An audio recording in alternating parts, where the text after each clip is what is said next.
Bloomberg Audio Studios. Podcasts, radio, news.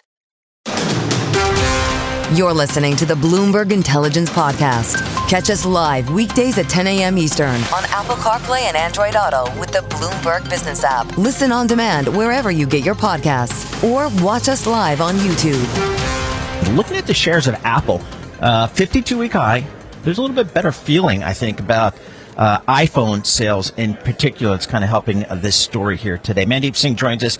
He's our senior technology analyst for Bloomberg Intelligence. Mandeep, what's going on with Apple here? A little bit of a re-rating? Is it just trying to catch up? Is there a different view that's forming out there on these shares?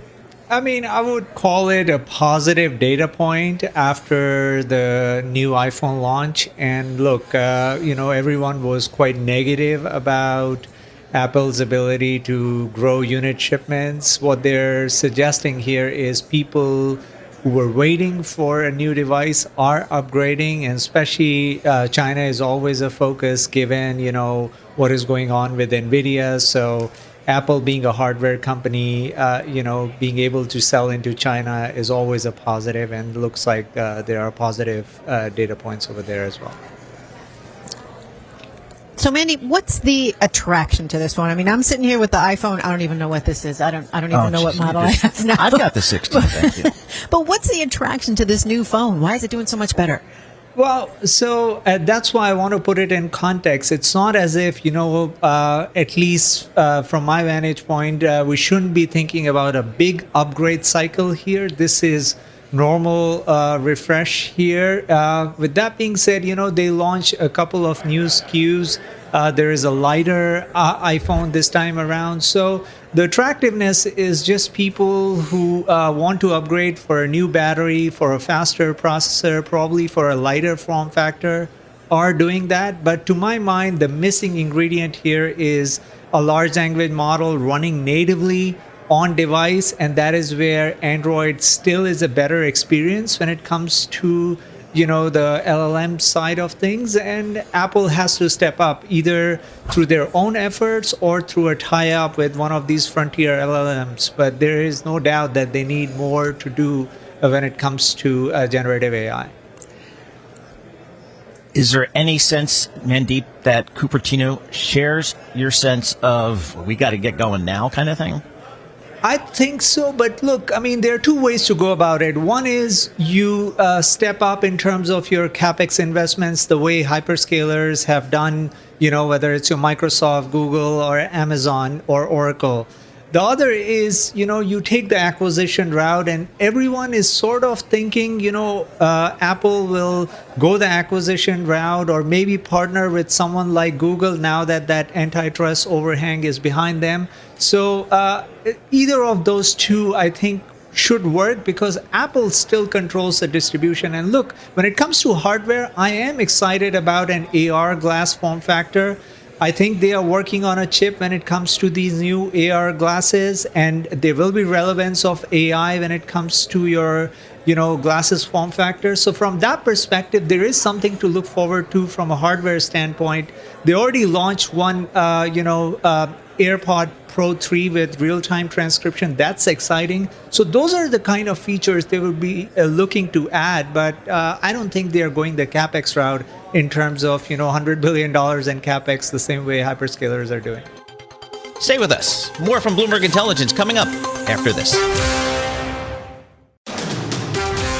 You're listening to the Bloomberg Intelligence Podcast. Catch us live weekdays at 10 a.m. Eastern on Apple CarPlay and Android Auto with the Bloomberg Business app. Listen on demand wherever you get your podcasts or watch us live on YouTube. Let's get to another story here today in the luxury business here. Kering, the big company that owns a lot of big brands, I think Gucci as well. Yeah. They're backing away from their beauty business. They're selling it to L'Oreal. $4.7 billion. Let's get a breakdown of what's going on there. Andrea Felsted, she's a Bloomberg Opinion Columnist. Andrea, can you tell us what Kering is doing here, what this transaction shows? Well, it's being dressed up as a partnership between Kering and L'Oreal, but what it really is effectively the sale of their beauty brands to to L'Oreal. They've got a new CEO, Luca. He's come in at a time when the balance sheet is very stretched. His predecessor, who is now chairman, bought a lot of things, including Creed, this very, very upmarket perfume business, a share in Valentino to try to make the group less dependent on Gucci. But that really increased debt at the same time. Gucci's really slowed down and they're having to revive it. So they're selling it for 4 billion euros in cash. That gets some money in to deal with the debt and gives the new CEO a bit more time to turn around Gucci. Andrea, isn't this a complete turnaround? I mean, didn't the company want to bulk up the beauty and cosmetics division? Exactly. I mean, they're saying, this is built on the potential that they created. I mean, to be fair, they bought Creed. They paid a lot for Creed, 3.5 billion euros, which I worked out to be about 14 times sales, an awful lot. But what they did, it had a supply chain. They did that as a platform to build for beauty. And the argument is they have been able to do this deal because of that platform. That's probably kind of rather generous. Luca had a big decision to make when he got in. He either had to stick with beauty and invest in it, but with that debt, it's got and the need to reinvigorate Gucci, it's got an awful lot more calls on its cash. So he just decided beauty wasn't a priority. All right, I consider myself a Gucci expert. I read the book. I saw the movie. You saw the movie, yeah. Yes, exactly. So, Andrew, I mean, it's obviously an iconic brand. What are the experts saying that needs to be done? Because it's such an important part for Kering. It is. It really is. It was at its peak in sort of 2018-19. Around that time, it was 60% group sales. Now, Kering had an amazing run with Gucci. They put in this quite unknown designer, Alessandro Michele, and the prevailing look has been very minimalist. And he came in with these big logos, clashing print, granny chic, and it was just a breath of fresh air, and it changed prevailing fashion. But that was in sort of 2016, after the pandemic, when obviously nobody was feeling terribly good, soaring inflation. It just felt very out of sync with how people were feeling, and they tried to turn it around and have a much more minimalist look, and it just wasn't Gucci. Gucci works best when it's very fashionable, when it's over the top. So they brought in Demna Gvasalia, who was at Balenciaga, and he is trying to, really revive it. He's gone back to the Tom Ford days when it was very successful. He's gone back to the Alessandro Michele days. He did this crazy film in Fashion Week that was absolutely bonkers, but it got people talking about Gucci again. I was in New York a couple of weeks ago, and I went to the store in Soho, and there was a big installation of all his things and a capsule collection. It's trying to get people interested in Gucci again, and he's sort of going back to the future to try and revive its magic. Whether it's going to work, I'm not sure. I thought he was the wrong person to be appointed, but so far he seems to be doing all the right things. Andrea, can you tell us some of the challenges Kering has been facing? I mean, there's that slump in Chinese demand, higher U.S. tariffs as well. What are they facing? So what we've got at the moment is the 1% are still doing very well, but they're not buying Gucci. They're buying Hermes, they're buying Brunello Cucinelli, Loro Piana. They want these very expensive upmarket things. Now, the rest of the luxury market, that aspirational customer is coming under pressure, and Gucci had a lot of those aspirational customers, particularly in the US. So you've got the sort of aesthetic going out of fashion. You've got these aspirational customers coming under pressure. It's really had a bit of a perfect storm, and it needs to really revive Gucci. And it had Bottega Veneta wasn't doing too bad, and their designer went to Chanel. So, every brand is sort of, got its challenges. Stay with us. More from Bloomberg Intelligence coming up after this. You're listening to the Bloomberg Intelligence Podcast. Catch us live weekdays at 10 a.m. Eastern on Apple CarPlay and Android Auto with the Bloomberg Business app. Listen on demand wherever you get your podcasts, or watch us live on YouTube. Talking about AI, that's been a theme for this marketplace for seemingly 3 years now. Everybody says that AI is going to revolutionize their business. Even McDonald's say it's going to revolutionize how you go through the drive-through. I'm like, all right, whatever, just get my order right. It's also true here in the financial services business. Patrick Daniel joins us here, Vice President, Advisor, Digital Solutions at Commonwealth Financial Network. Patrick, is AI going to replace the financial advisor? Absolutely not. What we're seeing today in terms of it, there's an experimentation and a scale that's happening within the AI space in terms of advisors. And, we heard that with the robo-advisor years ago in terms of will it replace. And so from an AI capability, absolutely there's going to be an elevation of the advisor in terms of what they are possible and what they can do in terms of the art of the possible. But absolutely not. There's going to be a need for empathy. There's going to be a need for understanding human behavior. And really, from a technology perspective, that's going to be very difficult to do.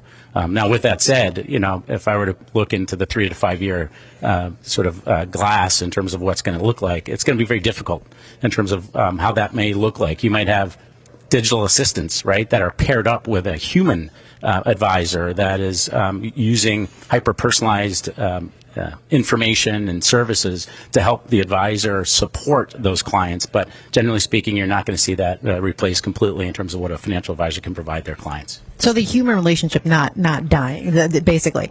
So how is AI then changing the way you manage money? So there's just a tremendous opportunity in that space in terms of right now what we've seen over the last 2 to 3 years in terms of experimentation has been around client meetings and note-taking and efficiency within the space. And so you're seeing advisors freeing up time to focus more on financial conversations with their clients or asset management. And so what we're going to see in the future as this technology evolves, and we're starting to see it already, is in the space of doing business modeling or financial modeling or, looking at it from a models perspective in terms of where I should be putting, from a next best action perspective. And so we're going to start to see a lot of that in terms of informing advisors to make sure that they're having those conversations in a timely fashion and potentially identifying maybe gaps that if they didn't have, say, an agent or this digital assistant next to them that they could identify in a timely fashion from a tax efficiency perspective or just from a scale perspective or from an asset allocation perspective.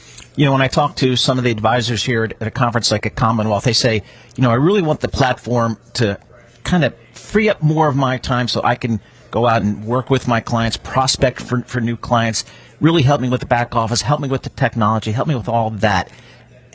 How are you guys integrating AI into that part of the platform? Yeah, absolutely. So where we started, first off, before we started from an AI implementation perspective with our affiliates, there's a risk, obviously, right, from a compliance and a regulatory perspective. So years ago, we formed an AI or Gen AI risk committee at Commonwealth to try to make sure that whatever we provide from a support perspective as we move forward within the AI space, that we do so in a compliant and make sure from a data retention and a risk perspective that we take care of that. As I mentioned earlier, 2 years ago, it was more around a curiosity with the technology. I'd say a year ago, 12 to 16 months ago, it was more around experimentation. And now what we're seeing at Commonwealth, we just rolled out an AI meeting tool, or a couple of them actually, earlier this year, and we're seeing now scale. And that's where I think you're going to start to drive the adoption. So we rolled out a new platform. It's a third-party platform from the AI meeting perspective. We already have 20% adoption on that. And just folks talking to one another at events like this from a networking perspective, we're going to start to really see that driven in terms of adoption and acceleration within our space. Now, I see the excitement coming from you when you talk about, AI and all that can do. But what concerns you when it comes to AI in this space? Yeah, there's a lot of things. And honestly, the first thing I think about is just deep connections. And I think about AI not just generally speaking in terms of from a financial management or in our space, but you think about, and I think about my own personal life where I would call my folks, whether it's my dad on some advice or I need, help with whatever it might be in terms of life. And what I think you're finding a lot now are people are just going to Gen AI or to large language models for that. And so the face-to-face, the deep connections, and that's what really our industry is rooted in. That's what really concerns me in terms of how do you balance, from making sure that the human's still in the loop and the technology. And I think there's going to be a way to do that, but that's what really concerns me. It's the connections, it's the people, it's the face-to-face. Well, sure, some people go to ChatGPT for financial advice. I mean, it's... Well, 80% of the people that are using a large language model today have actually used it for financial advice, and it's a little bit higher for the younger, the millennials, et cetera. It's about an 82 to 83% adoption of people using it for financial advice. And so again, that's an opportunity for financial advisors to make sure that they get in front of that and to guide that direction in terms of where they go and how they use it. My number 3 offspring is in the financial services business. He's at the stage of his career where he is dialing for dollars, doing all that basic grunt work. But he finds it as a challenge that a lot of the young people that he prospects come back and say, well, I've got ChatGPT. How do you put that in your training? What's the response to that? Yeah. So from a financial advisor, in terms of when they're having that conversation, so it's all about guidance. And so, there's an opportunity there, I think, in terms of making sure that you're directing, and that's where the value of the advisor comes in, right? And so it's trying to get in front of that and providing information that's more curated, and but also recognizing that there's this other, and that's been in the industry for years in terms of whether it's various websites you can go to, et cetera. It's just getting elevated and more accessible. But I think you just need to make sure that you you address it, and then you account for it. So. And what emerging technology are you keeping an eye on? Oh yeah, so for me, from an AI perspective, there's a couple of things. One is quantum computing, actually, and so with quantum computing, you're seeing it's a symbiotic relationship, actually. So you're seeing AI improve the quantum computing in terms of what's capable. And then from a quantum computing perspective, in terms of the power and what can be provided, it's elevating the AI. This is the Bloomberg Intelligence Podcast, available on Apple, Spotify, and anywhere else you get your podcasts. Listen live each weekday, 10 a.m. to noon Eastern on Bloomberg.com, the iHeartRadio app, TuneIn, and the Bloomberg Business app. You can also watch us live every weekday on YouTube and always on the Bloomberg Terminal.